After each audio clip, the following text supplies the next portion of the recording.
Hey guys, what is up? Super K-Man Rocks here, and we are here for my 2026 First Stand Groups Day number 2 overview and analysis video. We got our first round matchups from the first group yesterday, obviously finding out who were the two teams that were going to be moving on to get closer and closer to qualifying for semifinals, who would have to go through the lower bracket in the first group that we talked about, and then obviously now on day number 2, we're jumping over to the other group to see the other 4 teams that have yet to participate get their first matchups here at First Stand. Yesterday was a blast. I think both series were fun for very different reasons. I think obviously going to 5 games in terms of, LCK versus LPL is always a blast, but getting to see, the LEC really put up a good performance in a 3-0, and even like the LCP, showing that they are a decent region by having some leads in those games. It was exciting. We'll see if the teams today can match that kind of energy. I'm excited. I hope you guys are as well. If you are, let me know down in the comment section below. What did you expect from this series, and did it live up to your expectations? Like, I'm curious to know, because obviously I've had my own thoughts and opinions on these 4 teams going into this tournament, but, I'm curious whether you guys thought that these were going to be close or whether you thought both of them were going to be blowouts. I'll kind of go over my thoughts before each series, but definitely let me know what you thought down in the comment section below. With that being said, let's go ahead and get into the content. Again, go ahead and check out either the primer for this tournament where I power rank every single team and every single player, or my day 1 coverage that came out yesterday if you are interested. I'm trying to get this video out basically right as the day ends. I'm recording these games as they're happening, and so definitely want to try and make sure that I get through everything and don't waste you guys' time too much. If you are new here, what we're going to do is go game by game in both of these series, talking about the advantages and disadvantages that each team was able to generate. I'll be giving a player of the game and a dud of the game for each individual game that we cover, and at the end of each series, I will be giving a player of the series to tie everything into a nice, neat little bow. We'll look at the updated bracket, talk about the overall potential for these teams coming out of today after everything is over, talking about who I think is going to qualify from the upper series, who I think still has a good chance to qualify from the lower series and be the 2 teams to come out of this group into the semifinals, but that will be saved for the end of the video. Most of today will be spent talking about the games we get here on day number 2, the 2 best of 5s that we get to talk about, and we're kicking it off with, again, an LPL versus LCK matchup, and that's what everybody is kind of here to see. If there is one actual pro of this format, it's that we do get a lot of LPL versus LCK matchups early on and kind of guaranteed at this tournament. We don't have a lot of other pros, considering a lot of the other teams that we wanted to see play against each other won't get the chance to do so, but at the very least here, we start off today with a matchup between the number 1 seed from the LCK in Gen.G and the number 2 seed from the LPL in JD Gaming, and I don't think this is a particularly close matchup. JDG I had at number 3 in my power rankings over BNK FearX, and that certainly caused a lot of chaos and, certainly a lot of disagreement in the comment section of my primer video, and I kind of understand. JDG is a team that I think is significantly less flashy and significantly less, fun to watch, quite frankly, than BNK FearX. Diablo, triples the enjoyment factor of JDG basically by himself in terms of the way that the game is played, but I think JDG's style is really stable, and I think they make better macro decisions, and that's why I had them higher on my power rankings list. That really doesn't matter against a team like Gen.G. Gen.G are far and away the best team in the world right now in terms of what they're able to accomplish, and they're coming into this series with the expectation that it's not just going to be favorited towards them. It's not just, they're probably going to 3-1, they might have some, close games, but generally they should be the better team. This team doesn't lose games. They've lost 2 games so far in 2026, both of them coming in the playoffs, but, both of the games they lost, they were kind of mentally checked out. I talked about this a lot when I was doing my LCK weekly recaps. This is not a team that dropped games when they were actually trying. They only really dropped games when they were up 2-0 in a best of, and they clearly were just kind of, messing around a little bit more than maybe they normally would. When this team was actually playing up to their normal standard, they just don't lose games. The expectation for Gen.G is for them to not only 3-0 this series, but there's a chance that, they're kind of expecting to not lose a game at this tournament. I'm not saying that that's reasonable or possible, but, they might only play 4 best of 5s at First Stand, and if they could very reasonably 3-0 all 4 of those best of 5s if things end up going right. But that just puts your mind into the idea of what the expectations are for Gen.G. Whether or not they can or can't get that ridiculous and lofty goal is kind of irrelevant, at least for this first series, but the idea that that's even floated in the air that Gen.G's coming into this tournament not just expecting to win it, but expecting to dominate it at that level should just show you where they are at. They have the best player in the world in every single role right now, or at the very least, a player that can compete to be the best player in the world at every individual role. The players that I pointed out that I think are really important to this particular matchup, Keen, obviously, on the top side. Xiaoshu was really exposed on the other side of this matchup by Bin in the finals, and that is a matchup that I think could get really bad bad really fast for JD Gaming. You know, Xiaoshu I think is a good player. He is a very lane-focused player, but Keen is just better in basically every aspect of the game, and if he's going to be able to just kind of dominate and, you know, really affect a lot of these early skirmishes, especially if they're going to play around, you know, things like Void Grubs and Rift Herald and play towards topside fights a lot more frequently like Gen.G typically is like to do over the course of the beginning of this year, that is going to be a massive issue for JDG that they likely don't have a very easy way to fix. Obviously, you want to point out Chovy. Hongq is a very good laner. He is awesome in the 1v1. He is kind of known for being able to go up against some of the more mechanically talented mid laners in the world. You know, go watch his solo kill montage of Night over the course of this split. He's got like 3 or 4 already across 2026. Like, he is very willing to go out and play aggressive in the early game, but Chovy obviously much more willing to be a macro threat and to be somebody that shoves and roams and moves around the map and plays with the rest of his team. The other lane that I think is really in favor of Gen.G in this particular matchup is going to be the bot lane. Obviously, Ruler and Duro are the best bot lane in the world in terms of like an overall complete package, but to me, Gen.G's bot lane has been like super crucial towards how they want to play their mid games. Moving Ruler around the map and using him as essentially this big power spike regardless of the champion that he's on has been a really influential way for them to play their macro. And JDG, on the other hand, like, their bot lane is their weakness, at least from my perspective. Top lane has had their problems, but Gala was really bad in the finals, really had a lot of mispositioning errors that cost them, and he's not really been super consistent across 2026. I was a lot lower on him coming into the year, and that has paid off. Vampire is a good player, but he's inconsistent, and he's definitely somebody who kind of really wants to get a lead in the early game in order to feel as comfortable as possible going into the mid game. He's not really somebody that likes to play, you know, these engagers and just like AFK until 20 minutes and play the team fight style. He's not Labrav in terms of a play style, right? He definitely wants to be a lot more active on the map, and I think that might be more difficult going into a team that almost always has pressure. Gen.G are going to somehow be the faster team, but even if the pace slows down, that's probably where they're the most comfortable, if you really want to put it that way. So Gen.G definitely favorites for that reason, but JDG have some things going for them. Again, I think their mid-jungle duo are very influential, and if they can actually get some early and mid-game leads, this is a team that is incredible at playing out late games. That is something that they've been good at all year long. They're not super stable in terms of playing out late games. There are going to be some games they throw away, but when it looks good, it looks better than any other team in the LPL, and it's not particularly close. Again, the playstyle that I always talk about in comparison with JDG is that I think they're like a better version of G2. I really do think in a lot of different ways they're very similar to G2. I do think they're a little bit more mechanically talented. Obviously, I think you have a couple of roles here that are definitely better than what G2 has. Specifically, I think even the bot lane here, Gala and Vampire, definitely considered upgrade. Xiaoshu, I think, would definitely be considered an upgrade in that regard. But think that playstyle where they do want to play games a bit slower, they want to play more for late game team fights, and they don't necessarily want the game to get out of control. Where JDG found the most amount of success was actually them playing the mid game a bit more aggressive so that they weren't going into the late game always down in gold and having to fight their way back. They were pretty good at fighting their way back, but not having to do that is obviously a massive advantage for this team, and that's really going to fall down on Gen.G, who is by far the most important player on this roster. He is no stranger to international competition, neither is Hongq. Both of these players obviously representing CFO, the Flying Oysters, last year at First Stand. 2 of the 3 players that were at this tournament last year. Viper didn't have a ton of success yesterday, so hopefully Gen.G and Hongq can kind of represent the repeaters a little bit better today. They're going to need them because Canyon, while he's been awesome throughout this year, is somebody that can be a little bit more flippy, especially depending on the draft. And Gen.G is the kind of player that if he does get a lead, he actually is really good with the lead. He's just not super aggressive in terms of going out there and getting his leads. So jungle is where I'm watching this matchup for JDG, and then for Gen.G, if their bot lane can just run this game and run the map, I think that's going to be a pretty big problem. Ruler has been excellent across this year, significantly better than Gala, in my opinion. So that's where things stand. Obviously, Gen.G are pretty massive favorites. I think a lot of people are going to expect a 3-0 out of this series. We'll see how it ends up going. The only way to know is to go game by game, and that means starting with game number 1. So let's get into it. The winner of game number 1 was Gen.G. They are going to take game number 1. They're going to go up in this series 1-0.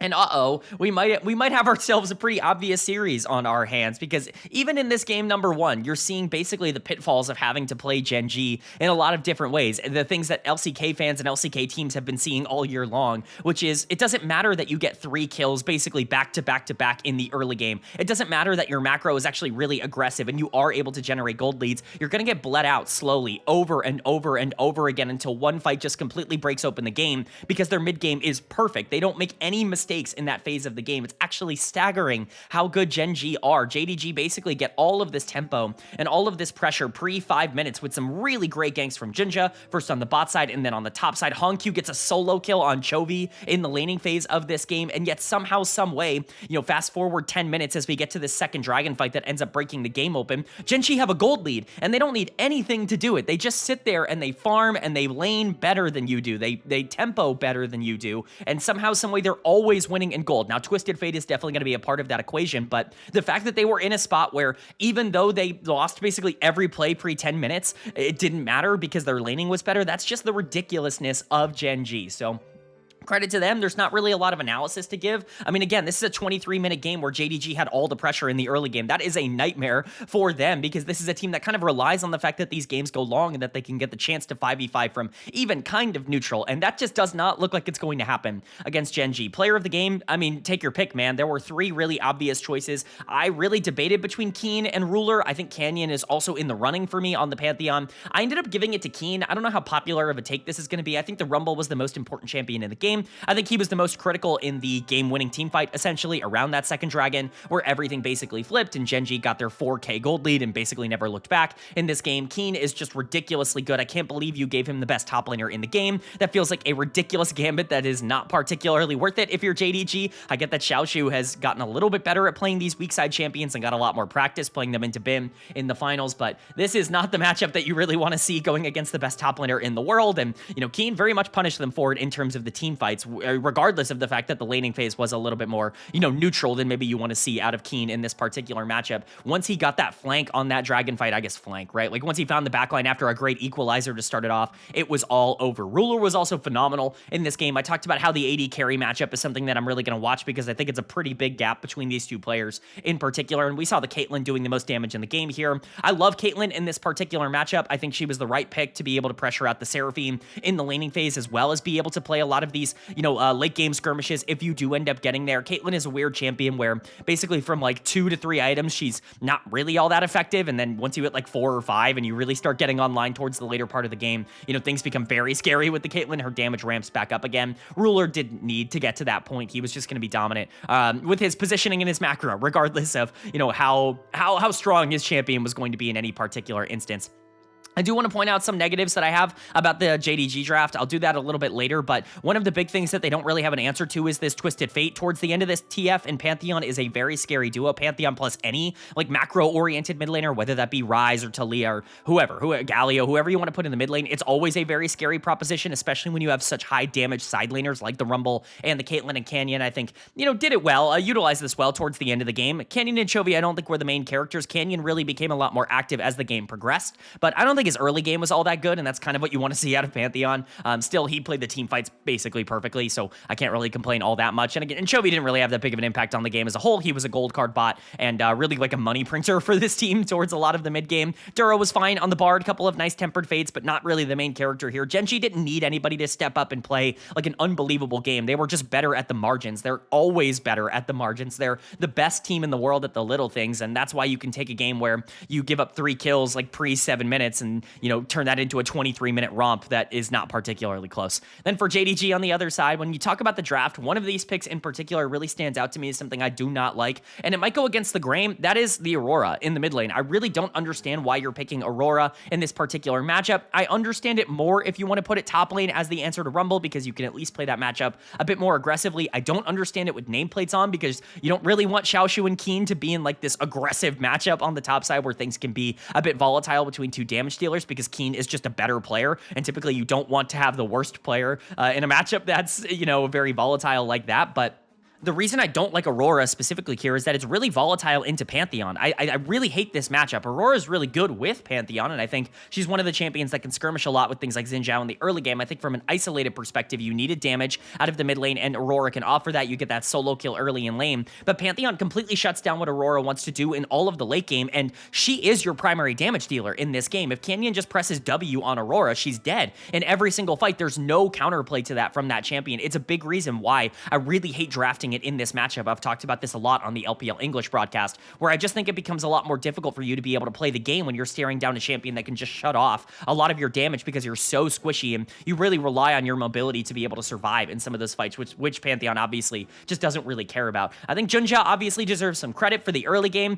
He deserves some, I guess, negativity for the late game because it wasn't a particularly good game after the first, 5 minutes of the game. But outside, I mean, it's Gen.G, right? Like, I'm not going to sit here and say that he should have been able to snowball out of control. He just wasn't particularly effective in the fights that really matter. I ended up dissuading away from giving him dead of the game because I think he was too good in the early game, or at least too influential. I'm giving it to Gala, not because he was absolutely terrible, but because he was almost entirely useless in this game. There was basically not a single play where the Ezreal mattered throughout all 23 minutes of this one. It was really just hoping and praying that eventually you got to the point where you could free hit on the backline, and guess what? It never happened. Gala was constantly waiting for his chance to be able to try and team fight, and it just never came to fruition. I'm not even really blaming the player. It's the way it goes. Caitlyn's very good, in my opinion, into this bot lane, and Ezreal Seraphine never really got a chance to pilot it. I don't understand why this isn't Ashe. I understand that you're a bit scared of, Caitlyn or something more aggressive coming out on the other side of this matchup, but I think the Ezreal was wasted in this particular matchup. I think that there are multiple other lanes that would be more effective with the Ezreal than the Seraphine, and I think you really never had a chance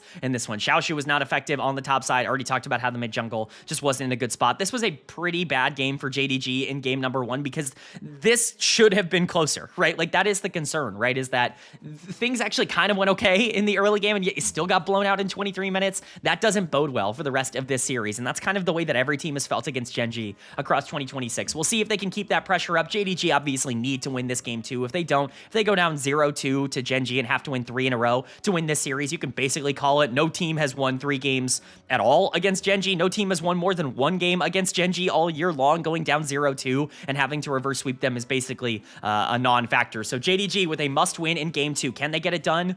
Well, the winner of game number 2 was Gen.G. They are going to take game number 2. They're going to go up in this series 2-0, and rumors of their dominance are very much true so far at this tournament. I can't even really possibly say anything else. This has been an utterly ridiculous performance from Gen.G through the first 2 games here. It's just kind of insane how much better they are than a lot of the other teams that they're playing against. I think people felt like we were being superfluous if they didn't watch the LCK, and we were talking about Gen.G. It really does feel different than last year. They went undefeated in spring.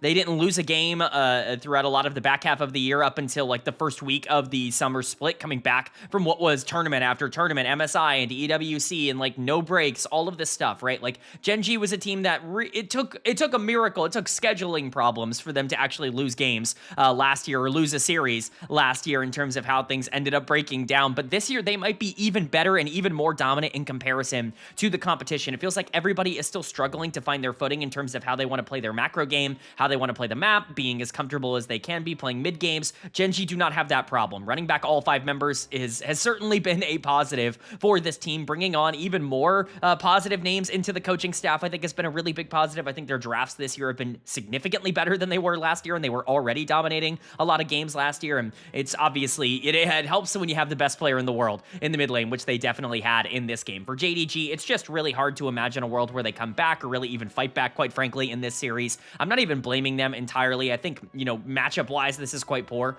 for JDG. Like I said, I predicted a 3-0. I think Gen.G has a non-zero chance of not losing a single game at first stand, so I'm not surprised to see JDG getting blown out in this particular instance. It's just kind of unfortunate for a team that I think does have some legs, that they're starting off their tournament so poorly because they were the ones who had to play Gen.G early on. So let's talk about the draft here. I understand the idea from JDG. You're drafting Vigard Jinx because you want to play for the late game. You want to try and scale into the team fighting phase, which you are better at. Like quite frankly, not better than Gen.G, but you're better at team fighting than you are at any other part of the game. It's definitely what you're most comfortable with. And so I understand wanting to index pretty heavily into that when it comes to the draft. But the problem is when you leave up Vi Ari for Gen.G, your game is over. Like, there's just no way you're ever going to beat them. I'm sorry. They have so many tools to play make, and their mid game is the best in the world. It's not even the best in the world, right? Like, I feel like that undersells how good their mid game is. Like, truly, the way Gen.G is playing the mid game right now, especially in comparison to these other teams that haven't really found their footing, it's as good as I would say any team has been in the last like 3 or so years in terms of just the consistency with which they're able to play the map and still generate resources inside lanes and still be able to win in isolated scenarios. Like, it's just ridiculous what they're capable of doing, and that's why you can't really give them Vi Ahri. It's the strength of this team in terms of what they want to do, and we know they're going to be able to blow this game wide open. You guys know I'm very biased towards Vi Ahri plus hyper carry on the bottom side, or one of these like Vi Talia plus hyper carry on the bottom. Like these comps that have a very active middle of the map that end up transitioning and bridging, as I like to call it, into a hyper carry that can really, do a lot of the work in the late game. I think it's the best comp in the game. I think it's really hard to beat if you're the better team.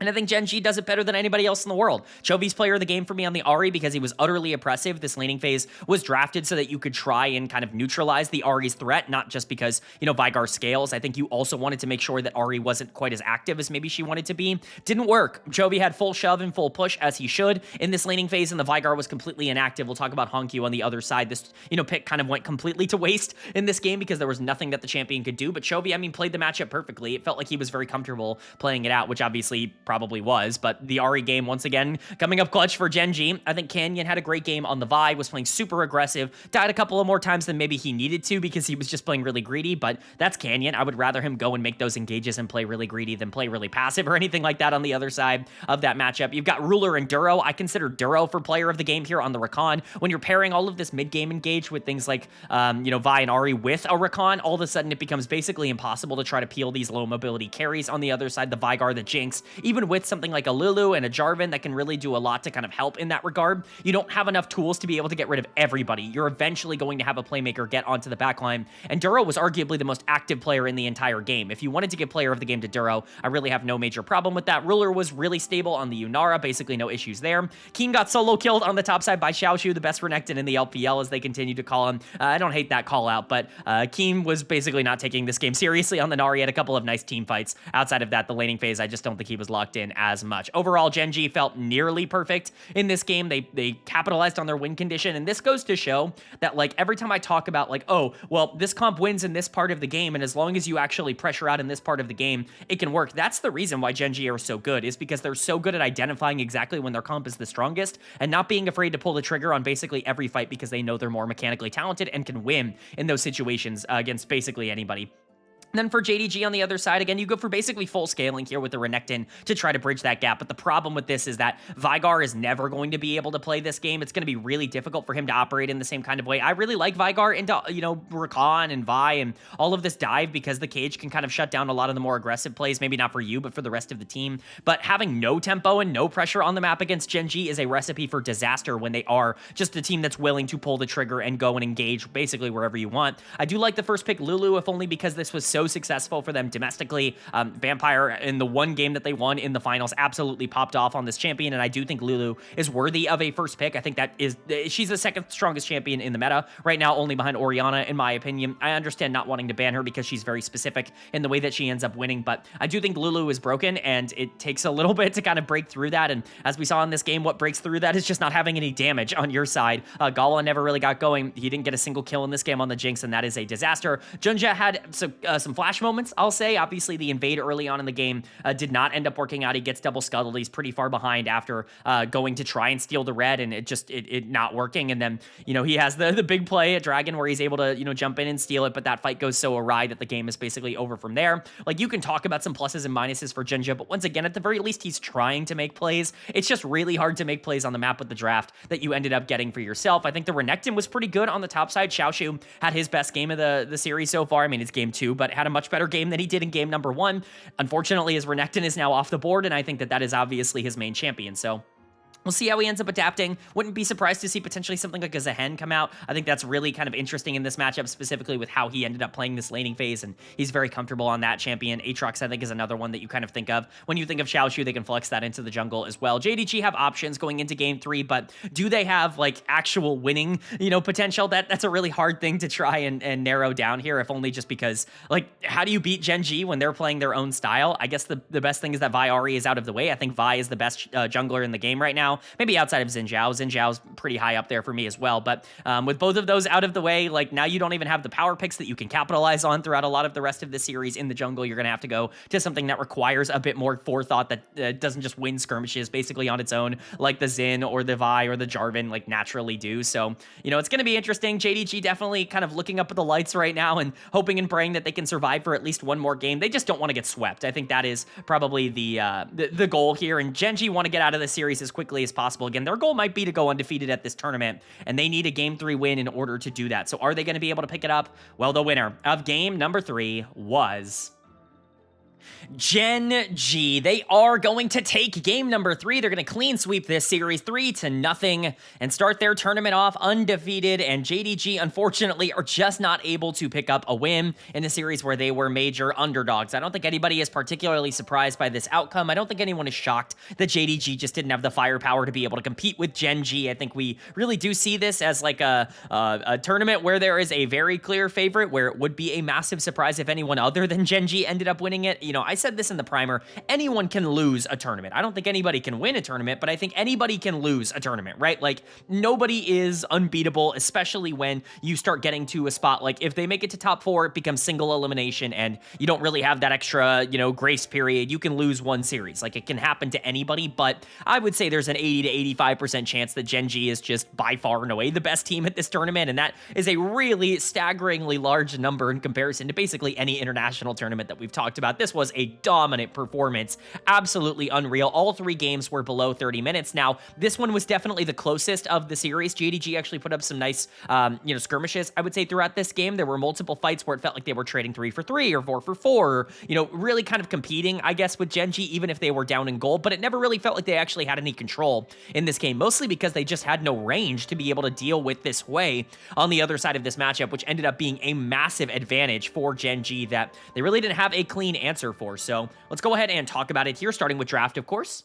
Small little pat the back moment at the start here if we're going to talk about draft. The Zehen does come out here from Xiaoshu. If you guys don't know, I am recording these basically after these games are done. I'm watching them live, and then in the middle of the breaks, I'm going and recording these segments for each of these games. And so to call out the Zehen pick before it, I think it was pretty obvious that Xiaoshu was going to go to something like this. We saw him play well in the side lanes. In game number 2, he probably wanted something that he could be a bit more aggressive on because he's not a very good tank player, and Zehen was kind of the main one that stood out to me in terms of champions that he personally liked to play. The problem with the Zehen here is I think it puts you in a pretty awkward position because, as we've talked about, obviously the Hui is pretty massive in this game. This is a fantastic pick from Gen.G, and it's basically perfect for what this team wants to do in terms of how they like to play their mid game. It gives Chovy the option to be able to win and shove and roam and play alongside this Nocturne to be more aggressive in the mid game, while also giving them something to do in the later part of the game to stop what is, you know, actually a pretty scary late game team comp here from JDG if everything is neutral. But the problem is that you're looking at multiple lanes that just are not very positive. Not only does Nocturne have a ton more tempo and pressure than Maokai in the early and in the mid game here, but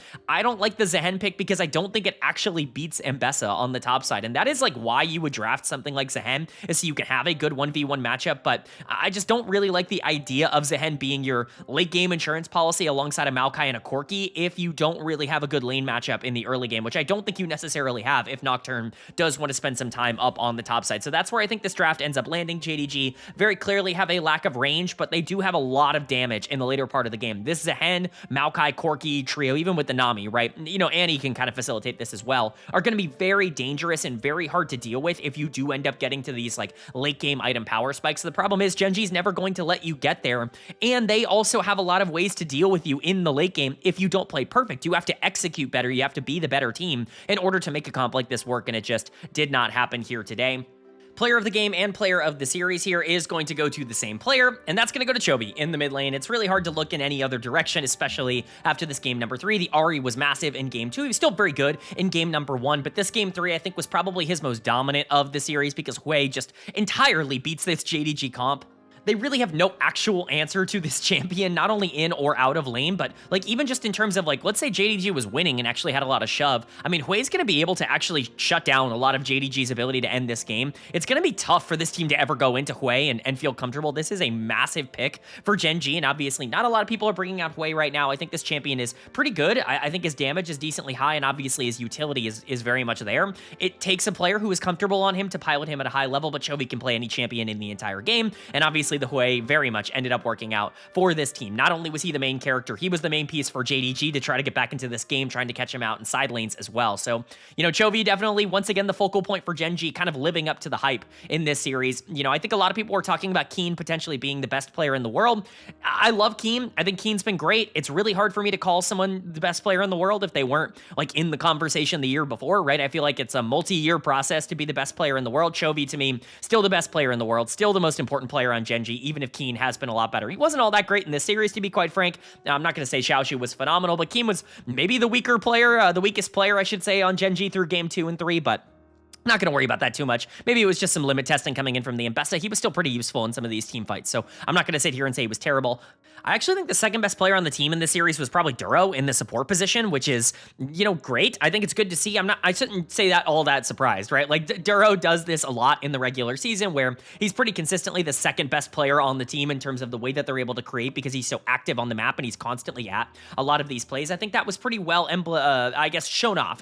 This game was pretty emblematic of, I think, how Duro typically plays, which is he's going to find the backline in a lot of these team fights. Sometimes that's going to be at the detriment of his own team because he wants to play aggressive, but for the most part, his team can get out of some pretty sticky situations, and he is generally going to be good frontline on things like Alistar. I thought he played some team fights really well here. Canyon ends up going deathless, but also has quite a small impact on the game, quite frankly, as a whole. Ruler does a good amount of damage, but isn't necessarily the main character. This way really was like the centralizing force of game number 3, and I think Chovy was also excellent in game 2. A great series and a great undefeated start here for Gen.G at this tournament. And then for Gen.G, again, I hate to really say this, but this is not a surprise. This is not a shock. Where nobody is upset that Gen.G wasn't able to take a game off of Gen.G. I don't know how many teams are going to be favored to take a game off of Gen.G. I think Gen.G is a okay team that just has a very specific playstyle, and they put up a better fight in game 3 than they did in the other two, but boy, was this just not competitive. I think multiple of their players just were, outclassed, quite frankly, here today. Xiaoshu's going to get done of the game here for game number 3. Probably his weakest game of the series here on the Zehen. Just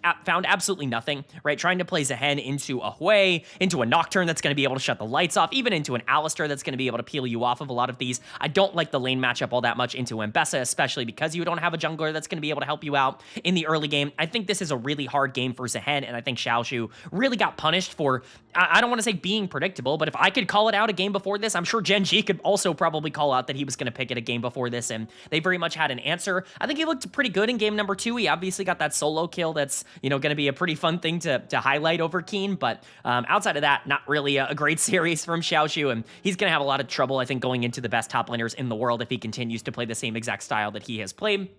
That being said, I don't think this team played terrible in the sense that I don't think anybody ran it. It's not quite like yesterday where I could, point out multiple players that were actively trying to lose the game for their team. I think Gen.G was just kind of worse in a lot of specific areas. Gen.G just didn't have a lot of pressure in this series. The Maokai was there to try and tempo into the late game. You didn't really have the option to do that because, again, Gen.G just are going to keep their foot on the pedal. Like, Chovy's going to do some side lane stuff. He's going to kill you in, a lot of these skirmishes and fights. He's going to pick up a lot of team fight damage, and, the Maokai can't really tank through all that. I think Vedius, went on a pretty good point here where it's like it's hard to play Maokai in this meta because of the AP mid laners. I disagree later on in Fearless. I think that there becomes, a really easy pathway for Maokai to become super successful once you start getting to game 4 or game 5, because a lot of the champions that do end up kind of beating Maokai and, stacking, MR that and becoming really effective in that role are either gone or very bannable throughout the back end of a series, like a Cassante or like an Ornn, like an Mbessa on the top side here. Those champions are naturally going to get weeded out the further you go in Fearless, but with things like that up, like an Alistar and like an Mbessa in this game, it's a lot more difficult to play this combo. You also don't really have any tempo or pressure coming out of the middle of the map, which I think is a really hard sell for me in this current meta, and I think that ended up coming back to bite them. Again, Gen.G wasn't bad in this series. He was at the very least active, trying to make plays, and I like Maokai as a champion. I like Gen.G in particular on Maokai because it's a very big, long-standing comfort pick for him, but he just wasn't able to have the same impact that even Canyon was on the other side, but especially that like the mid lane or like the bot lane was able to have on the other side of this matchup. Hongq was fine enough. I mean, he had an okay performance. He gets a solo kill in this series. Again, also a pretty big highlight moment, but outside of that, not really much to write home about. He was pretty irrelevant in most of these team fights, especially in game 2 on the Vigar where he couldn't get anything done. Gala and Vampire, I don't think played particularly bad at all throughout this series. I mean, game 1, I gave him dud of the game just because nobody was doing anything, right? Like Ezreal was completely useless, but the Corki Gen.G actually was doing quite a bit of damage in these team fights. He was probably the best player on the team here in Game 3. That's a good sign. Hopefully Gala is starting to get into a bit of form, and him and Vampire can start to do a little bit more as we start getting into some matchups where they can actually win the 2v2. But for now, JDG, it's really easy to talk about this. They were just outclassed. They were just a worse team here today. I don't know what this means for them moving forward. They're still pretty big favorites to get out of this group in the same, way that I talked about BNK FearX yesterday. Obviously, very different series in terms of the outcome, but, I think Gen.G's a little bit of a higher quality opponent than Billy Gaming is in terms of, maybe the quality of opposition. So JDG probably feeling the exact same that they did coming into this tournament. At least they put up a little bit of a fight in Game 3, but Gen.G are just so utterly dominant. This is the best team in the world until proven otherwise, and quite frankly, they showed everything they needed to show here in this first series. This is probably their hardest matchup of the entire group stage, might even be their hardest matchup until they get to finals, which would be ridiculous, and they basically dismantled it as if there was no problem in the world.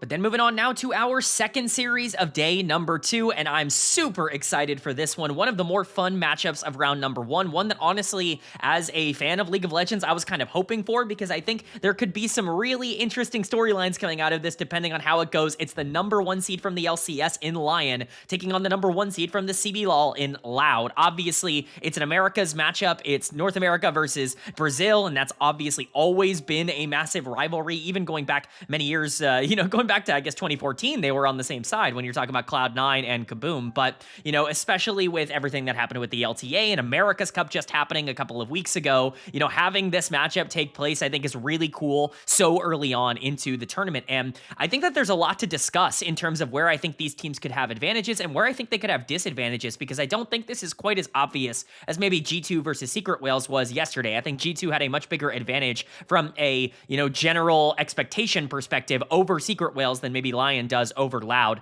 in this particular matchup. So let's talk about where I think each team can maybe find their advantages, what I'm expecting out of this series, and who I think will be able to take it. When you're talking about LYON, it is very clear what you have to look at for them to be able to dominate a series like this. Inspired in the jungle. That is the main role that you are looking at, not only because it's Inspired, he's the best player in North America, and he's kind of the guy who carried this team to this tournament in the first place, but also because I think Loud's weakness is their jungle mid in particular right now, and I think Gen.G is going to struggle playing into a player in Inspired that I think is significantly better than him in terms of being able to tempo out games. Now, Inspired isn't exactly the most aggressive player in, I guess, forcing errors, but what Inspired does, and I talked about this in the primer, better than basically any other jungler in the world, quite frankly, is punish mistakes. If you make a mistake against Inspired, he is going to continuously take and strangle out resources against you until you cannot play the game anymore, and Gen.G is a player that has made a lot of mistakes over the course of this year. Now, I liked his tape in the LCK a lot more than I liked his tape in the CBLOL, so maybe you can get some of that out, and obviously Loud are hometown fans. Maybe you have some early game aggression like we saw from the America's Cup, but I would generally say that the biggest advantage LYON has in this series is the jungle position, because I think it's the biggest gap of any position in the entire series. So Inspired should have a pretty good matchup here. Saint as well, I think, is the other player that you really have to watch out for. In fact, he might even be the X factor of this series if you really want to put it that way. Envy, obviously a very last minute substitution for Loud, coming in after some off the rift drama for them in the mid lane.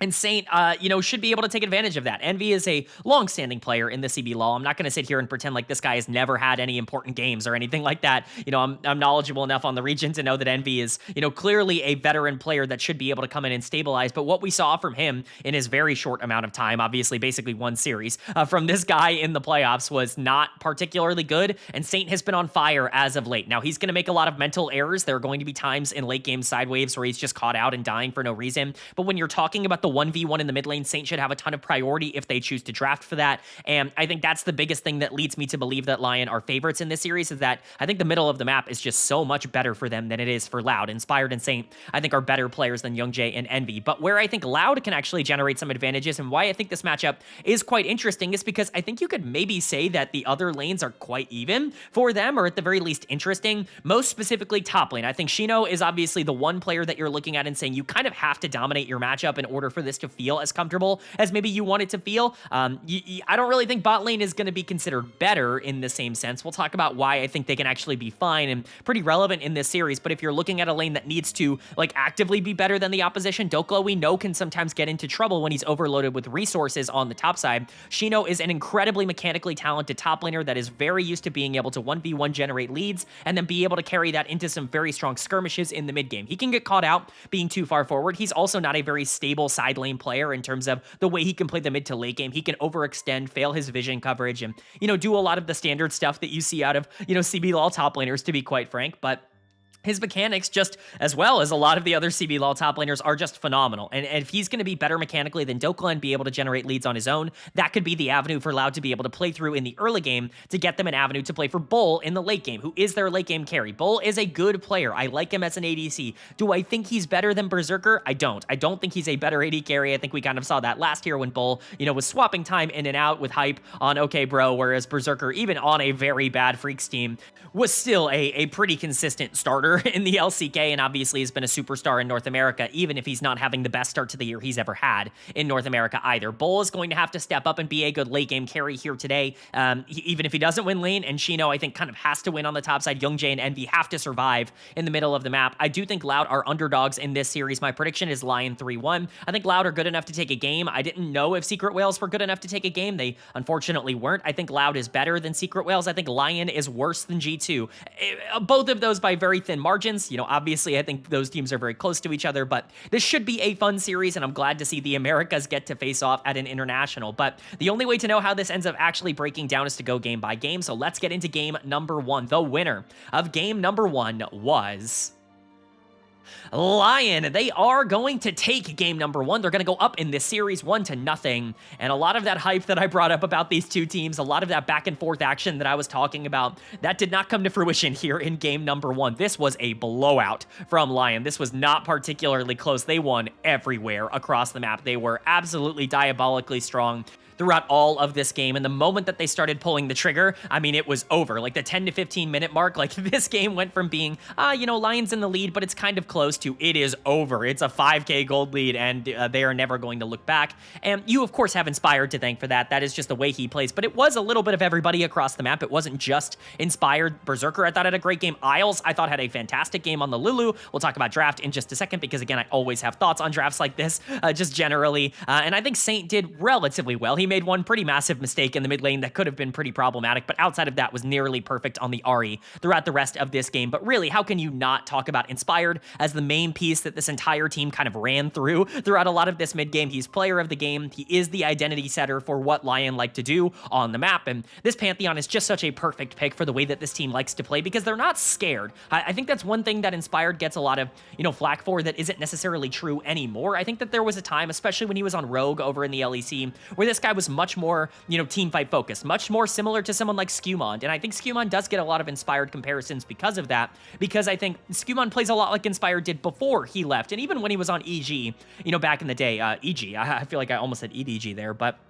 even when he was on Evil Geniuses back in the day, I think Inspired was a lot more teamfight focused, somebody who was willing to kind of stall games out and play a little bit more of a slow, methodical style. He still is that guy. He can still play those slow, methodical games, but he is much more willing to be like, I'm better than you, and pull the trigger in the mid game now. And I think that's why he's actually become better in North America, because I think he's gotten a lot more aggressive. I think he's become a lot more willing to understand that he is just so talented at being able to win these skirmishes. And that's why I think it's so hard to play into him in the jungle, because he will take your negative plays and just twist them into a position where you can no longer play the game. Ask Envy how that went on the Mel in this one, because he made a couple of mistakes in the early laning phase and got super punished for it by this Pantheon. So, that's why I think Inspired is so difficult to go into, and why I think his game plan and his play style is so, translatable to the international game, is because I think it's really easy to say that, oh, he's just passive and he can be taken advantage of by really aggressive junglers. He's hard to take advantage of, and he takes advantage of bad plays really effectively. You have to play nearly perfect, macro-wise against Inspired. The best teams can do that. I don't know if Loud can do that. Gen.G had a tough game here today, so Inspired doing a good job of punishing that. Saint, I thought, had a pretty underratedly great game. Again, he gets caught out in the mid lane, making a mistake, charming into the Mel when that champion is basically already dead and getting himself killed. But outside of that, there really weren't a lot of mistakes coming in from Saint. He plays the Ahri incredibly well in fights. He's just super confident in his ability to play a lot of this. He'll use the dash to go forward very aggressively, even in some bad situations, but he's so good, and he's certainly so much better than Envy, that he's able to get away with it. The mid lane gap was pretty big in this game.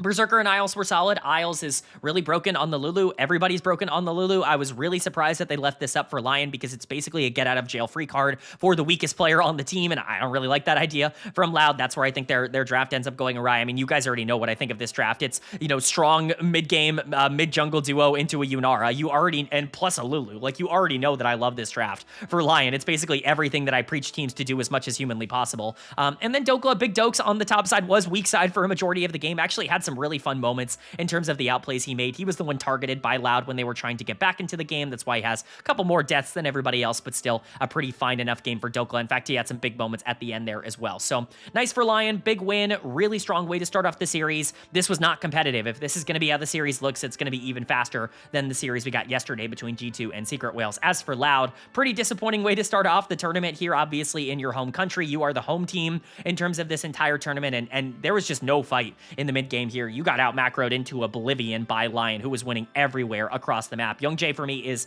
pretty obviously the dud of the game. This Jarvan was irrelevant. I mean, this champion was completely non-active on the map. And when we're talking about, you know, in the preamble here about how, like, oh, Inspired is so much better than Gen.G, like, this is the problem, is jungle is the most important position in the game by far right now, and Loud's weakness is their jungler. Like, at least it's their middle of the map, which both ended up being quite bad in this game.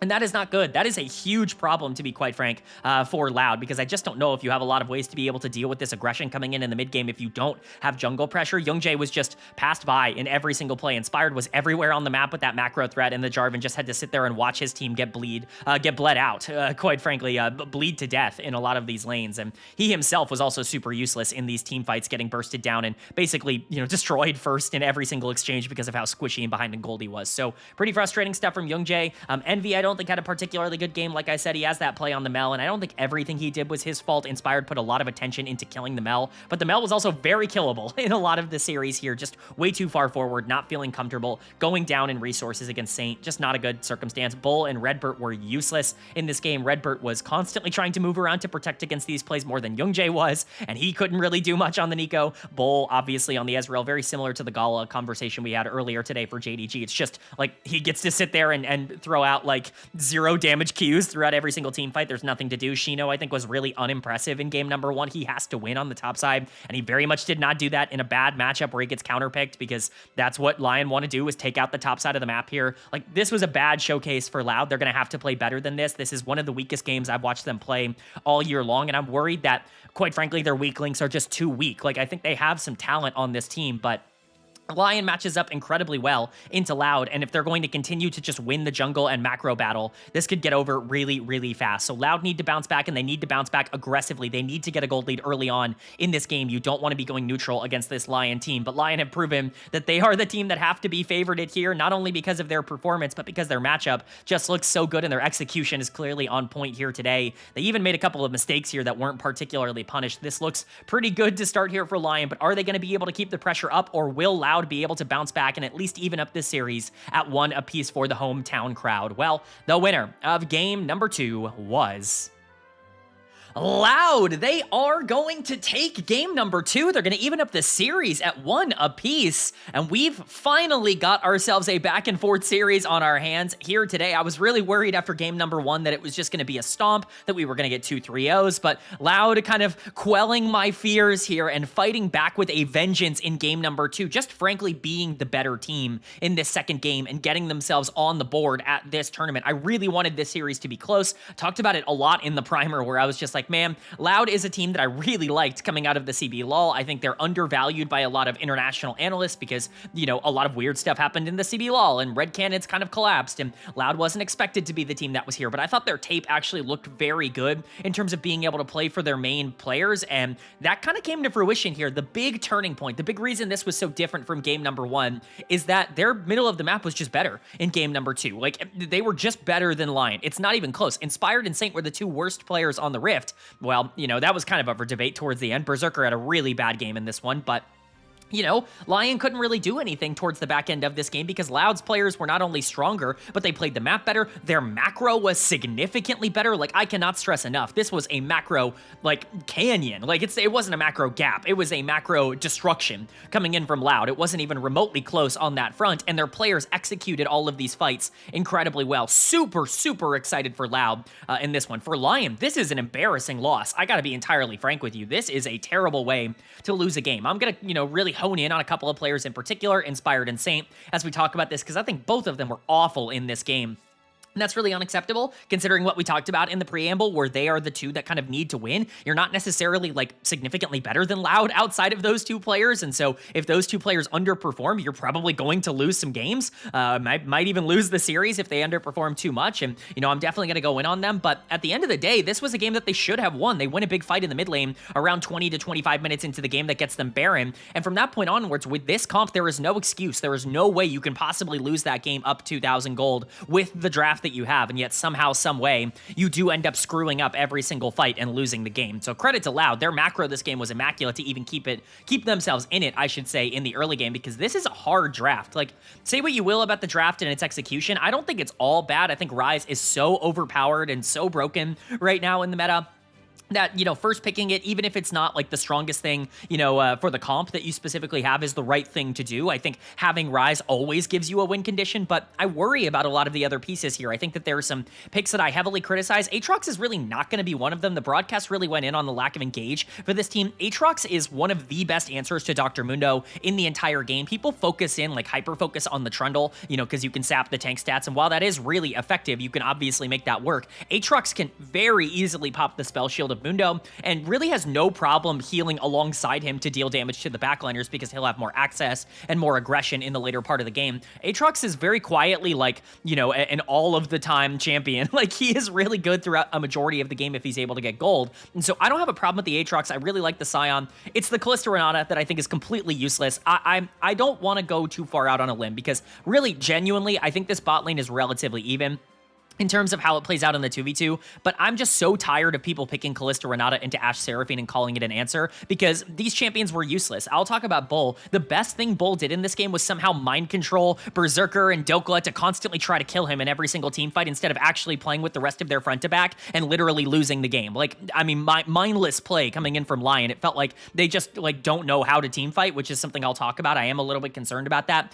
Bull did a good job of that, but the Kalista after that was basically useless. This champion didn't really do any damage. Redbird had some awesome plays in terms of his ultimates and his Mikhails, but this Renata was a liability as a champion through the first, like, 15 minutes. Not even entirely due to Redbird's gameplay, although part of it was Redbird's gameplay. His like, just him existing was a problem for Loud because they can't really do anything with this Kalista Renata. They tried their best to lose this draft by picking this bot lane duo and giving LYON so many different things, because let's be clear, LYON won draft. Like, I don't care what happens towards the end of this. LYON scale incredibly hard. You're double marksman plus Mundo Cassiopeia. You're a death ball into the extreme with something like a Seraphine. This front to back, like, you know, like I said, death ball, like, protect comp, if you really want to put it like that, is very, very hard to deal with for Loud. They have no real consistent backline access and no real easy ways outside of a Realm Warp to be able to get, you know, into good spots unless LYON screws up or if Loud finds phenomenal flank angles. And obviously, both of those things happened in this game, which is why Loud ended up winning it, but it requires you to outplay your opponent. Now, again, luckily, Loud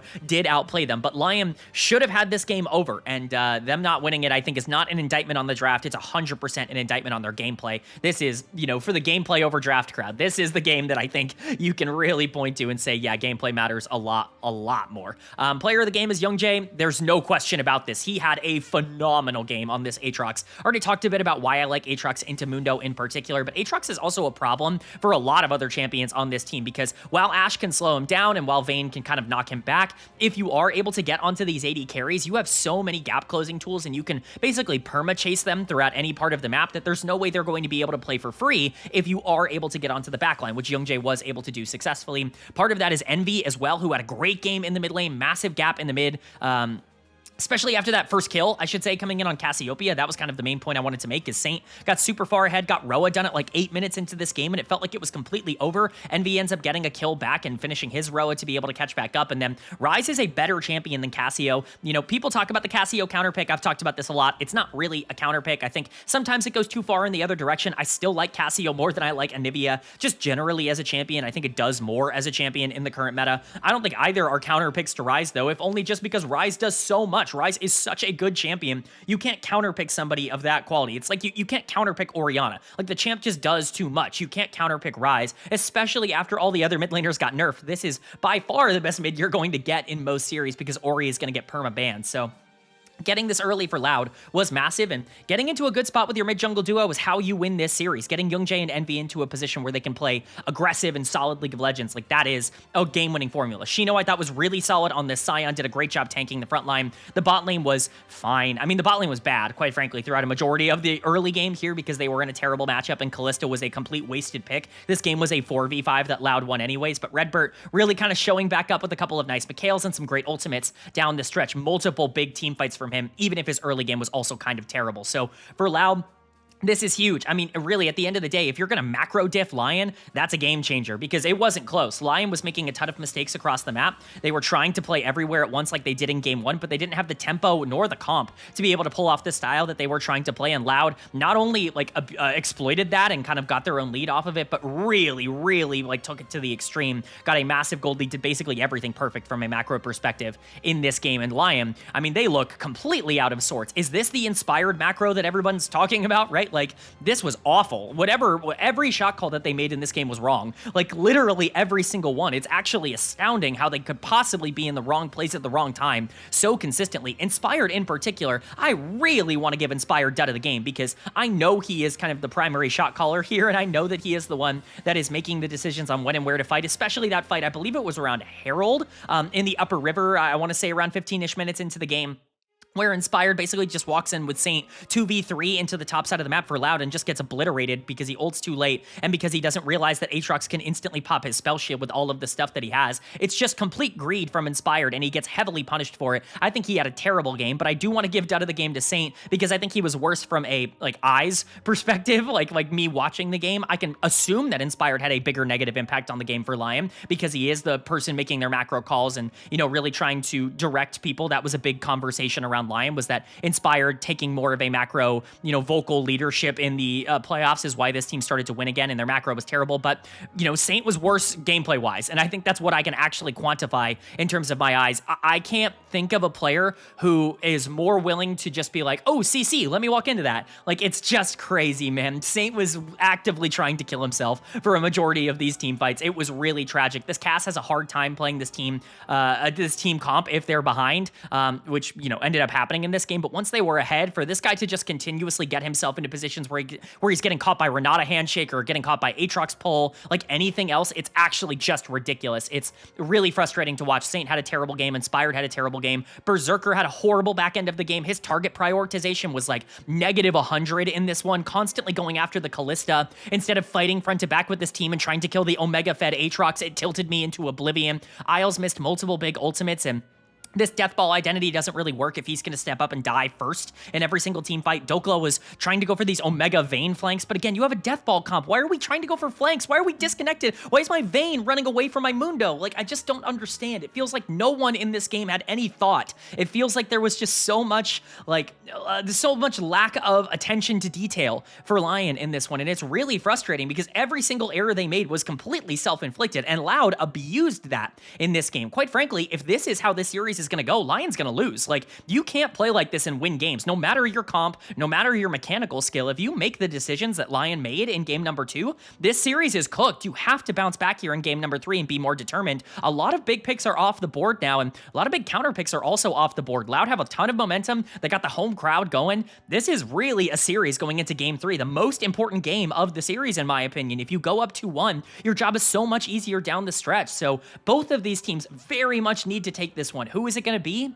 Well, the winner of game number 3 was LYON, they are going to take game number 3. They're going to go back up in this series 2-1, and they are going to fix at least some of the woes that they ended game number 2 with a much better game number 3 to retake control of this series. I still don't think this was a particularly clean game from LYON. I think they have a lot of things that they need to fix. It feels like some of these negative player tendencies are still coming out on stage right now for them, but at the end of the day, they have better hands than Loud does, and I think that is one of the biggest things that you can say in favor of LYON right now is quite frankly that their mechanics are just a little bit better. Their teamfight execution in this game was pretty good, all things considered, so even if their macro and their brain is not functioning at a particularly high level in this series, if you're able to outplay your opponents, it's going to be fine.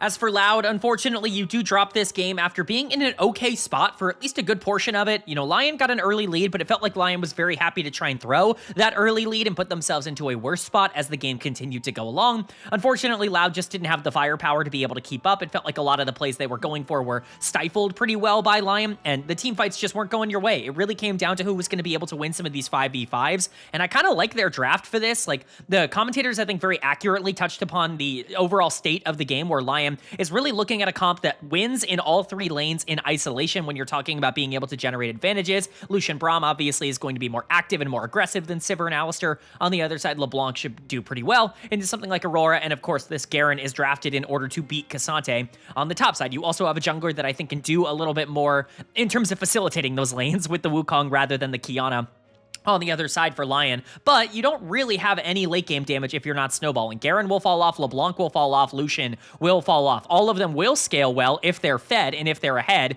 right? Like if you have more gold than your opponent, these are champions that do really well in the late game, LeBlanc and Lucian in particular. Garen's going to be basically Garen no matter what ends up happening in this one on the top side of the map, but Loud I think have a more consistent late game if you can play that front to back because you have 2 separate tanks. Garen can only ult one of them. You know, theoretically you can only take either the Alistar or the Cassante out. You still have another frontliner to be able to play off of your backline assassins for your Sivir. So you have ways to be able to play this out if you're Loud. You just didn't execute better in the team fights, and I think that's really what it's going to come down to. You know, backline access was the big thing that changed game number 2 when I thought that LYON had a comp advantage. Same thing happened here in game number 3 where LYON was able to get onto the members of the enemy team that probably should have been a bit safer in this game. So let's go ahead and talk about it. Player of the game for me is going to go to Inspired in the jungle. Nice bounce back game. Really needed that from him. I thought he was terrible on the Dr. Mundo in game number 2. I thought he was making horrible decisions. I thought his gameplay was generally pretty awful. He was in the wrong place at the wrong time. It just felt like he had a pretty bad performance in that second game to bounce back and have a much better one again in game number 3, especially because you had a more passive early game on a team that might panic a little bit if they have a more passive early game. I think that that is a really good sign. This game was very slow. 16 kills in total across this game, and obviously LYON's not unfamiliar with slower paced games, but when you look at a comp of Garen, LeBlanc, and Lucian, you don't necessarily want to be playing it out as slow as possible. Once Inspired got that first blood onto Gen.G, who was overextended, things really started to pick up, and LYON started to play their own game across the map. He was definitely the most consistent member, in my opinion. Dokla and Saint, I think, both had their big positive moments. Dokla, in particular, is going to be getting a lot of attention for this Garen game on the top side here, because Garen really is like a North American staple pick at this point. We saw it a lot in Tier 2 for many years, and obviously when it's been brought out in Tier number 1, it's been very successful. Garen is really good, and I don't really know why people don't play him more into matchups like Cassante, where you can take advantage of the fact that true damage is very, very strong, and that ultimate can basically just eliminate somebody, either a carry or a tank, from the map. But I digress. Dokla ended up piloting it well, but he had too many times where he was caught out in a side lane for me to give him player of the game. That's going to go to Inspired just a bit more for the consistency. If you do want to give it to Dokla, I totally understand the big flashy highlight moments, and quite frankly, the best plays in this game were almost all Dokla. I will say Inspired had that fantastic cycle into end things at the Baron that basically closed the entire game out. That was a massive engage from him, and I think he had multiple really nice engages on the Wukong here, but again, him and Big Dokes I think both ended up stepping up here. I think Isles and Berserker were also totally fine here. I hate Lucian. I want to make that abundantly clear. Lucian, I think, is a very real thing right now in the meta. This champion is just underpowered. Like, he can do things. 80 carries in general are just going to be 80 carries. Like, you can only get so strong or so weak unless you're incredibly over or under tuned, and like, if your kit is good, you're going to be good. As long as you have the damage and the items to be able to kill people, then that's all that really matters. I do think Lucian is a bit underpowered as a champion in the meta, so it got me very concerned when they picked this so early on into the draft phase, but As it turns out, the Garen actually alleviates a lot of the biggest problems for Lucian, which is that he has absolutely no way to deal with tanks, right? He has no way to get through this Alistar if this laning phase ends up going poorly. Luckily, first off, they pick Alistar. I think there were some tanks in this game that could have been a problem. Alistar is obviously incredibly tanky, but when you're looking at playmakers that can set up for Sivir, I think that there were other options because Alistar into Braum is quite a hard matchup. You can't really take advantage of the Braum early, and he actually punishes you really heavily for committing to any sort of heavy engage. Same thing with the Garen on the other side. You have so many different tools to be able to get the big obstacles out of Lucian's way. This is a good draft around Lucian, if that makes sense, even if I don't think Lucian is a particularly good champion. You have the LeBlanc in the mid lane. Really like this lane matchup. I think you should be able to snowball this relatively efficiently, and Saint did a good job in the 1v1 to show off why that was a good matchup. The problem is Saint is always going to be Saint. He gets solo killed by Envy when he's up a full level and a full item, basically for no reason, just because he's so greedy, and he doesn't play that right, and then he gets caught out in his side lane, and then he distorts incorrectly against the Cassante. Like, there were so many misplays coming in from Saint. He is not playing well this series. He has been quite bad across, especially games 2 and 3. I think he was pretty good in game number 1, which is an encouraging trait, I should say, but Saint has really kind of taken a step back. He was the biggest problem on the team. Luckily, it wasn't a big enough problem to actually cause, game loss for LYON. He did a lot of damage in some of those late team fights, but LYON able to weather the storm, even through some of their bad macro. They're not playing side lanes well. They're getting caught out in side lanes actually super consistently, very similar to what their problems were in the regular season in the Swiss stage of the LCS, but they're able to, make it work because Inspired's a good player, and quite frankly, they're better at team fighting than Loud is. They have better hands right now. As for Loud, I really do think you're making good decisions on the map. I think that there were just some matchup knowledge checks that you failed at some pretty important times. Gen.G, I think, went in at the wrong time in basically every single fight on the Qiyana. If you want to give him dead of the game for that, I totally understand. I don't think he was particularly good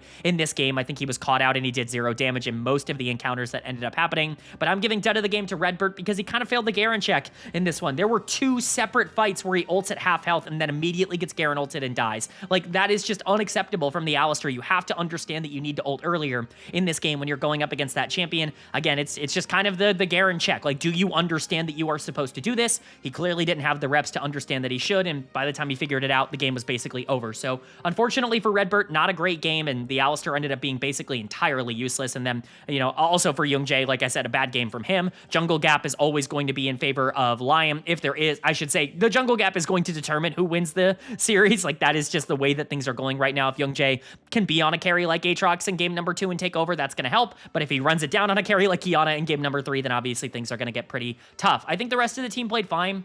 Sheena was actually really good in this game on the Cassante. He's not going to get nearly enough credit for how well he played this, but he was often the target to get ulted. He tried to hold his all out for as much as possible, but really just is impossible to play this champ into Garen in the late game.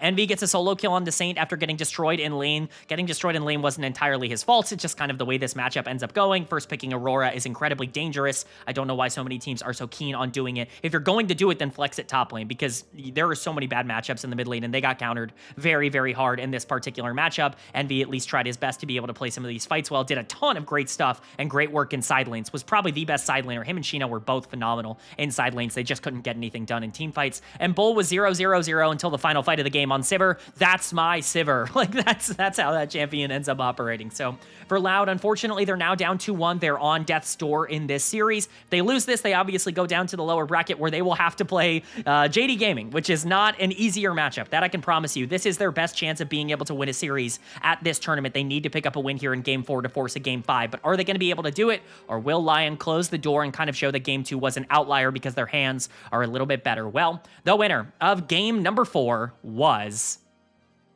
Loud. They are going to take game number 4. They're going to tie up the series at 2 apiece, and we are going to a Silver Scrapes game number 5 between the Americas regions. Oh boy, has this become very spicy very fast, and I cannot be more excited about how this series has gone down. I was a little bit worried after like the first game and even after the third game, because I did talk so much in my primer and in the preview to the series about how I really thought it was going to be close and how I thought these two teams were pretty similar in terms of their execution, how Loud was being underrated, not because of the America's Cup, but because of what they did in the playoffs and how they performed in upper bracket finals and finals with this iteration of the team. But never did I imagine them just being this version of themselves, which is to say a team that is just smarter. It's not close. The macro difference in this series is ginormous between these two teams. LYON is getting pulled apart every which way. They are trying their best to hold on to parts of the map, but the moment that they lose a single fight, their entire game plan gets completely blown up. They're basically forcing themselves to play perfect with a lot of their setups because they don't have really good map awareness,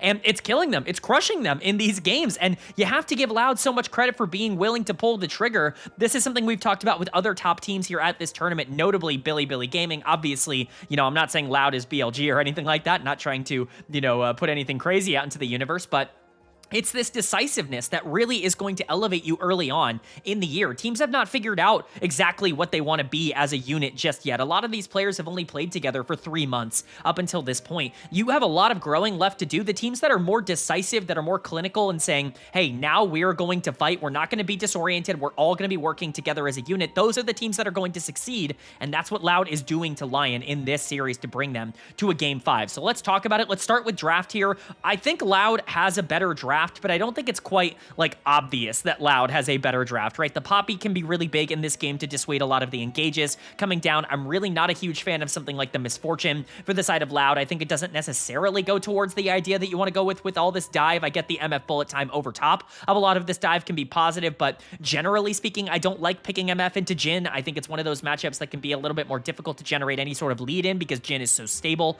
on the bottom side. Now, I think Poppy kind of ironically enough makes the MF pick a little bit more valuable because what Poppy does is eliminate the fact that Jin can play the 2v2 out. If you had something that was going to be a little bit more lane focused, Jin can actually do a lot into Misfortune, and all of a sudden Bull's game is very difficult. But because Poppy does want to move around the map and play to kind of dissuade the Akali and the Leona and the Nocturne from making a lot of plays, now all of a sudden Misfortune can actually start to play a little bit more into the Jin, lets her back into the game a little bit more. So there are some pluses and minuses, I'll just say, about the draft on the bottom side for both of these teams. Generally, I'm a big fan of Nocturne plus any assassin. I think you have to play an assassin with Nocturne, and we kind of saw why in this game because you can just dive infinitely. The Jace mid ends up being the answer for LYON. I like the theory on this. I think that you can push Akali in really efficiently, but again, you fall off really hard. There's no damage in the late game. You have a Maokai set up for team fights, and you have a Rumble that can be a big team fight ultimate, and you have absolutely nothing to combo off of that because Jin, not really a primary damage dealer, although I continue to believe that champion is a little bit underrated if you can build some damage. And then Jace is obviously not going to be a secondary damage dealer in any sort of team fight, so you really need to kind of win this early and fast if you're LYON, and they just never got to the point where they could dominate the team fights, and once Loud won a single one in the Dragon Fit, now they have mid priority, now they can end the game and basically push forward forever. Now this Nocturne Akali is completely unleashed, and the game is over. Envy is player of the game. I mean, Envy looks like $1 million right now in this series. Saint has been awful all 3, really, of the last 3 games. He got bailed out in game number 3 because the side laning wasn't necessarily too big of a problem. He continues to get early leads in these laning phases, but that's really all he's doing in these games. Again, punished quite a bit in that 3rd game, even though they won it, was quite bad in game number 2, really ended up letting the team down. And here in game 4, once again, getting caught in side lanes over and over again. I say caught, but more so targeted in side lanes because he picks something like Jace that can't really dissuade being dove over and over and over again. Envy was better in this game, and it wasn't close. Obviously, you can talk about the laning phase, but what's Akali supposed to do to win this laning phase, right? That's not player diff. That's just how you play the matchup. He goes deathless in this one on Akali into Jason, ends up being by far the most pivotal piece towards the end of this game. What a massive performance from a player that we had no clue what we were going to get out of from an international perspective because the sample size was just so small on Envy. Massive performance. Kobe said it on the desk right as I kind of muted it to go into record this segment where he was like, the best thing that happened to Loud was Mago leaving, and that's kind of funny, and it's kind of true. Envy definitely is a better player, and I think this team is better off for having him because he pairs up better with Gen.G, who is also having some really nice games here. Now, the bad games have looked bad. He's been pretty feast or famine in this series when Inspired is on things that can actually go out and punish him, but I like Inspired on something like Maokai. I think it really works for how this team likes to play the game. It lets him actually be a bit more aggressive, play more of that Tarzan style as opposed to, that more Peanut style that he has kind of naturally gone towards. Those are the 2 branches of Maokai Maokai's, I guess, that I always talk about. But Inspired just didn't have the tempo in this game to be able to punish that Nocturne. It was a little difficult for those, Paranoias to make a big impact early on in the game. You were able to catch out Saint once, but after that, it was a little bit more difficult until the map opened up. And once Envy could follow up on a lot of those engages, now they're completely deadly. And the last like 4 or 5 of those Paranoias were just instant kills on whoever they chose in a side lane. By the time you hit this like 20-minute mark, 25-ish minute mark in the game, that duo ended up getting online and becoming basically impossible to stop. Shino was untouched in so many of these team fights, and he was actually very quietly outputting a ridiculous amount of damage on this Ornn. People don't talk about Ornn damage, but boy, it was coming through here.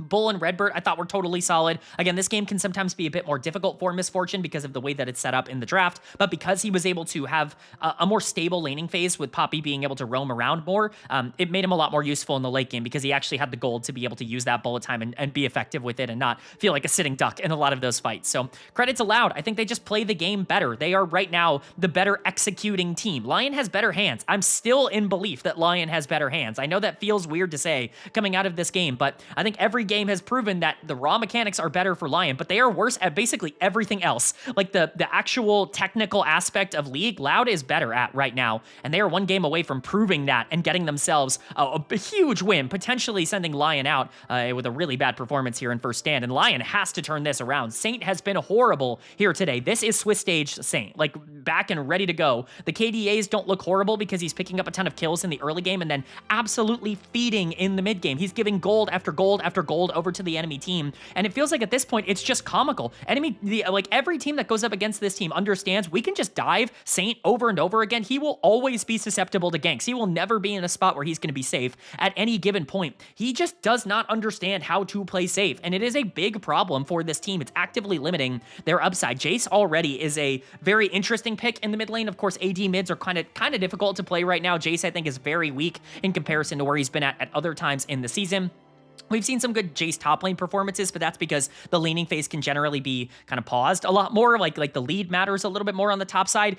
Getting this gigantic push shove battle in the mid lane, like that's awesome until you lose one fight, and then everything you drafted the Jace for is gone. Like there's nothing you can do after that point. And once Saint started to get caught out over and over again, especially because the gold was going on Envy, that became a massive problem for LYON, and he just kept dying on repeat. I think Isles had a terrible game on the Poppy. He's also had a very bad series. I think he's missed playing a lot of really key areas. He looks outclassed at an international tournament. That was a big concern. He does not quite look like an international caliber support. Dokla didn't really get anything done on the Rumble. Inspired had a bad KDA, but I don't think this game is really his fault at all.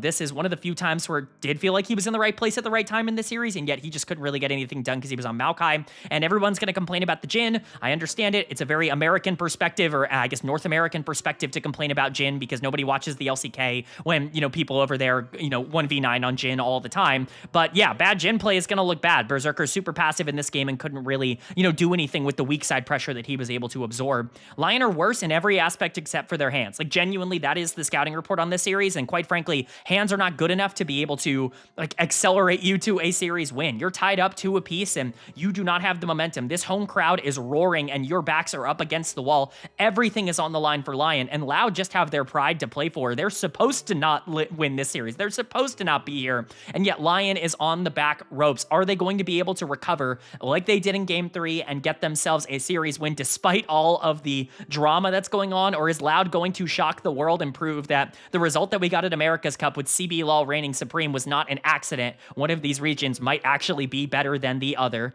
Well, the winner of game number 5 was LYON. They are going to take game number 5. They're going to take this series 3-2 and stave off what would be disaster for the LCS by picking up a win in this game. Congratulations, obviously, to LYON. There are so many things that need to be fixed about this team. There are so many things that need to be ironed out, that need to be cleaned up, whatever verbiage you want to use. But at the end of the day, they have so much talent that if they can just put themselves in positions where they're not constantly giving resources over for free to the enemy team, they're probably going to be good enough to win a lot of games at an international level. Loud put up a phenomenal fight in this series. Quite frankly, I think for a lot of it, they played even, if not better, than LYON, quite frankly, in terms of an overall game. I think that there are some arguments to go either way here, because LYON had leads in all 5 games, and you can kind of point out that, oh, that's a good thing for LYON. This team should have been able to win game number 2. I don't think people are really arguing that. Game 4, You know, I think that there are some things about it that you could say that LYON could take away like positives from. I think that they had an okay early game. I just think that they always felt like they were getting outscaled and started to get desperate in that game. But game 2, very winnable, and then they win the other 3 relatively easily. I'm not going to say that, 1, 3, and 5 were particularly, difficult games for LYON, but at the end of the day, they still really struggled with being able to understand exactly where and why they are doing things on the map, and they made a lot of mistakes and, like I said, gave resources for free over to LYON, and LYON did a great job of capitalizing when they got resources. The problem for LYON is that there was no way for them to be able to win fights or, gain those resources if LYON wasn't making mistakes, and I think that really just comes down to being the problem of it, right? Like, I really like these players for LYON. I think that they're smart. I think they play together. I think they have a lot of decisiveness, like I talked about in Game 4. But at the end of the day, they weren't generating a lot of offense in this series. They were capitalizing on a lot of mistakes from LYON very effectively, but they weren't actively going out and pushing the tempo of the game unless they were really far ahead like they were at the end of Game 4. When they were playing from neutral, they just kind of had to hope and pray that LYON screwed up. And in the games where they just didn't really have the firepower to be able to keep up. I still like this LYON team, and unfortunately, this is probably the last series that they look competitive in at this tournament, which is really unfortunate. Just the format of this tournament kind of sucks in general for that, but definitely a really fun one. Probably going to be one of the more fun series of First Stand, if I had to guess. So we'll talk about Game 5 here. Player of the game, it's going to Saint, baby, in the mid lane. I mean, he runs it down for like 3 games in a row from games 2 to 4, and then shows up for Game 5. This guy is like very sneakily like clutch in that kind of way where he can be absolutely terrible for large stretches of time, but when he has to be good, he can be good. Now, that clutch gene wasn't necessarily there for LYON last year when they refused to qualify for playoffs because Saint was running down all of their games, but I'm glad to see that at least across the early stretches this year, he has played almost all of his best games in big moments, and I think that is at least something to keep in mind. He does seem to lock in a little bit more in the side lanes. He goes deathless in this final game, which is how you know Saint actually played particularly well. He was really dominant in terms of the damage he was able to output on this Victor. And it kind of goes into the draft discussion here. I hate this draft from LYON, to be quite frank. The casters were kind of high on it. I had some major issues with what was coming in here. First off, you have a lot of different ways to lose this game. I think you get outscaled very heavily going into Jax, Victor, Corki in the later part of the game. You don't really skirmish all that well because Xin Zhao is on the other side, one of the premier junglers in the game, and you don't have a ton of ways to disengage him if he gets on any of your squishier members in the mid game when you do want to try and skirmish. And while you can hype up this Caitlyn Nami lane in the 2v2, if they ever fall behind, Bull is very quickly going to become useless on the Rift here. If things don't go very well on the bottom side, this Corki is just going to be more, accessible for these fights. It's going to be easier to play around that champion than it ever will be to play around the Caitlyn, and we did actually see all of those things, unfortunately, come to fruition. It's really hard to imagine LYON's comp, like, finding a ton of success. I just don't really like the identity of it. I think their lanes are fine. You're generally looking at, like, 3 relatively neutral lanes. I mean, you can talk about the Jax potentially trying to win into the Mbessa, but most of these lanes in isolation are just going to be fine, like 10, 20 CS leads maximum. Then you get to the late game, and I think the team fighting is just always going to be better. The side laning is certainly going to be better for LYON because of the Jax on the other side, so really not a big fan of LYON's draft, even if they did try and execute on it. This game was kind of slow for a while, but every major fight LYON was almost always going to win because they were just built better to try and play those fights. And I think Saint was the one who capitalized the most on that. He was flashing forward to pick up kills. He was posturing really aggressively, but not over posturing and getting caught out like he had been in previous games. He wasn't the liability or the target in the same kind of way he was in Game 4 or Game 2. So that's definitely exciting. I still don't really know how to feel about Saint. I don't think the matchup into Chovy is going to go particularly well. I don't think that's going to surprise a lot of people. Spoiler alert for, my predictions for LYON Gen.G a little bit later, as if you need a spoiler alert for how I think that series is going to go. But Saint, has to start stepping up a little bit more consistently because the good games are very good. The bad games are atrociously bad. And even some of the good games kind of turn bad in the mid game if he can't keep himself in check in the side lanes, we'll just say. Player of the series, though, for me is going to go to Inspired. Disregarding the Mundo game in Game 2, where I think he just played terrible. He was really good throughout this series. Game 1, 3, and 5, obviously, were all very good. Games 1 and 3 in particular, I think he actively carried both of those games. And I think Game 4, he was arguably the most active player on the Rift for the team. Berserker wasn't necessarily a problem, but Inspired on the Maokai wasn't losing them a lot of those fights. He was in the right place at the right time. He just couldn't really salvage things on the Maokai. It's one of those things where I think if you can just look past the worst game of the series for him, he's definitely player of the series, and nobody else on this team had a complete series by any stretch. There are going to be some people who give player of the series to Dokla. I think that's kind of ridiculous if you want to be honest. And this guy got caught in side lanes across the 5 games, probably a grand total of like 9 or 10 times. Like, obviously, he had some major moments, and he was able to take over in some of the game-ending fights in a really positive way, but a lot of the consistency just wasn't necessarily there for Dokla. Shino was better for the most part throughout this series, especially in terms of the 1v1s. He won multiple solo kills for himself. Even in this game, Mbessa ended up solo killing Jax on the bottom side, which we barely got to see on the broadcast, which is kind of incredible. But, you know, I love Big Dokes. Not exactly the most consistent series for him. Team fighting was solid. Everything else, not so much. Berserker and Isles, generally fine. This was Berserker's best game of the series. I'm super underwhelmed by the way Berserker is playing. It is very similar to how he played last year on the Freaks, which is super concerning because he was not particularly great. He was just inconsistent. I think there were a lot of times where it felt like he was held back by his teammates, and that's why I was excited about him coming back to North America. He has not regained that confidence, and quite frankly, he's just not playing anywhere close to the level he was playing at before he left to go back to the LCK. Isles is super outclassed at this tournament. He continues to make a bunch of mental mistakes, but Redbert is just not good enough of a support to be able to like fully punish that in the same kind of way. I think Isles going up against like LCK and LPL talent is going to be a massive problem for LYON. At least if you watch this series, that's kind of the conclusion I came to, but we'll see how it goes. This bot lane still feels like a part of the team that needs to get better and isn't quite in the spot that you would want it to be, but Saints' best games are still solid, and Inspired did have a good series. I just got so mad at game number 2 on that Mundo because it was such a bad game, but at the end of the day, didn't really matter. They come out of this series with a win, and that's what you want. Loud put up an amazing fight, but LYON just was a little bit better here today. And then for Loud, how can you be anything other than excited about this team? I know they really, really wanted to win this, but it would have been an upset if they had won this, regardless of how you feel about the America's Cup and about them having home turf and where you think the CB LOL or the LCS are in terms of region strength right now. You know, the LCS has historically performed incredibly well into the CB LOL, into any region that isn't really the LPL and the LCK. Like, they've done okay into the LEC, you know, generally speaking, historically. Like, this is not a region that, you know, underperforms at tournaments like this in comparison to the CB LOL, right? And that's not just to put down CB LOL. Like, for them to go to 5, that should be an accomplishment. That's the point I'm trying to make, is that I think a lot of people were,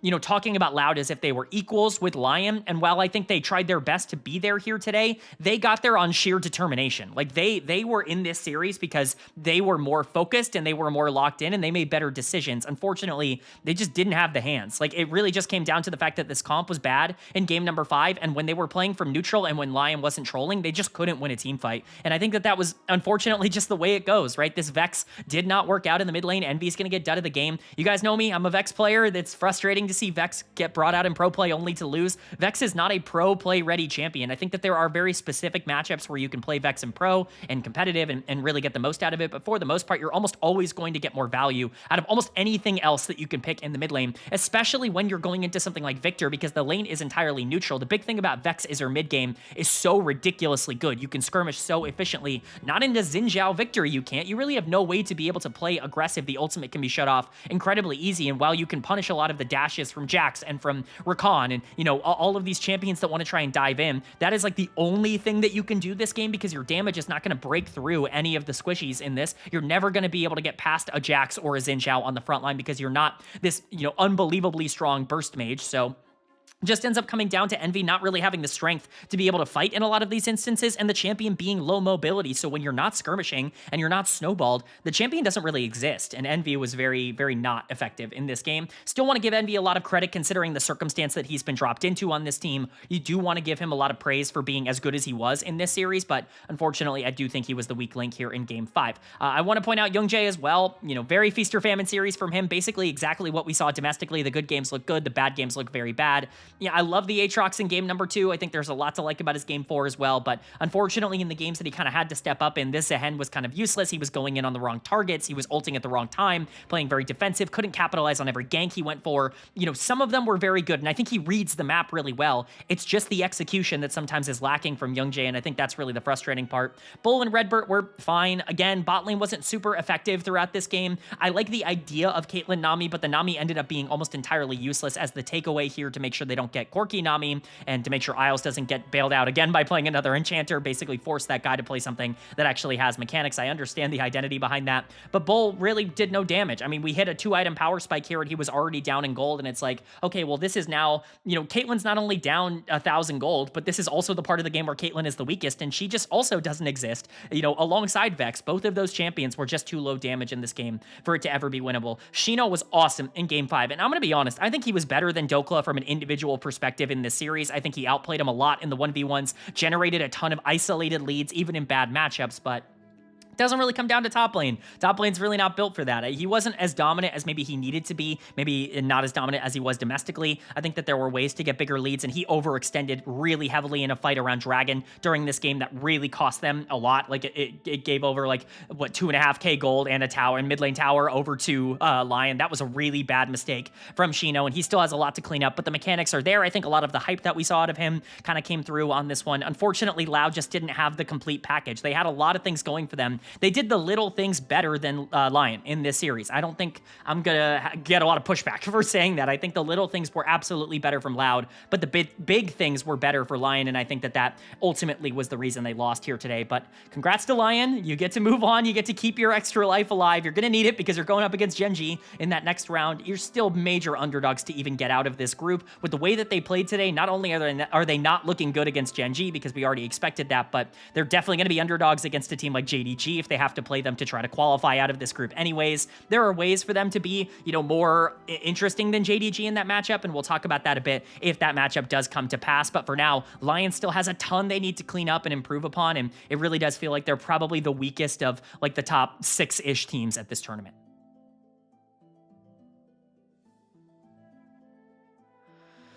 All right, but that is going to do it for my 2026 First Stand Group Stage Day number 2 overview and analysis video up on the screen. The updated bracket. We, of course, had the left side of the bracket, Group number 1, yesterday with BLG and G2 picking up their victories. Now Gen.G and LYON end up joining them in some qualification matches, and that means we have a pretty clear idea of where these groups are looking at and what the expectations are. No upsets yet at this tournament, although we've come dangerously close on 2 separate occasions with BFX and Loud across the last 2 days. But how does this project moving forward? Of course, yesterday, I kind of talked a bit about what I think of Group 1 and what I think is going to happen on that side. I think BLG and BFX are still the favorites to get out of that group, but G2 can definitely put up a fight against Fear X and make that interesting.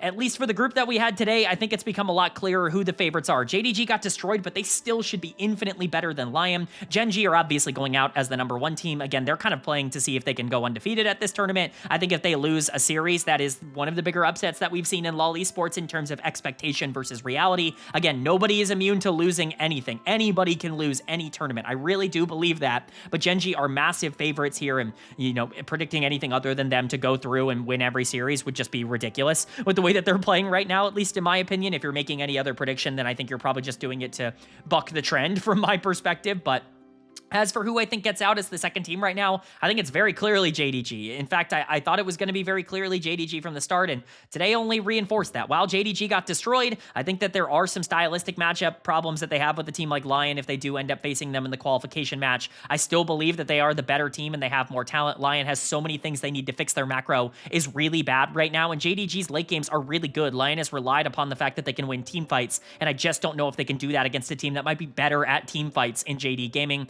Loud put up a great fight against LYON. I don't know how much of a chance they stand against Gen.G. If you can't beat LYON, you probably can't beat Gen.G. They really are just a better version of what LYON is in terms of how they play. Junja's, kind of on fire, at least going into this tournament. Had a couple of good series, had a bad finals, but before that was pretty solid, and I think Loud, once again, struggles with really aggressive junglers that can take control of the pace of the game. But again, they do a lot of the little things well. They could take a game or two off of Gen.G, and don't be surprised if that series is more competitive than maybe Fear X versus Secret Whales on the other side. But I still expect the LCK and the LPL teams to be the 4 teams that get out of the groups and represent their regions in the semifinals. Do you agree? Do you disagree? Let me know down in the comment section below. Always curious to know your thoughts and opinions down there. But that's going to do it for today's video. I do hope you guys enjoyed. If you did, leave a like. It really does mean a lot to me. Lets me know you guys are enjoying the content, and it does help get this video out to a lot more people, which I'm always very appreciative of. If you're new here, hit the subscribe button. We're covering every single day of First Stand in the exact same way that we are here, and you guys can see it. These videos are getting getting posted fast right after First Stand is over. So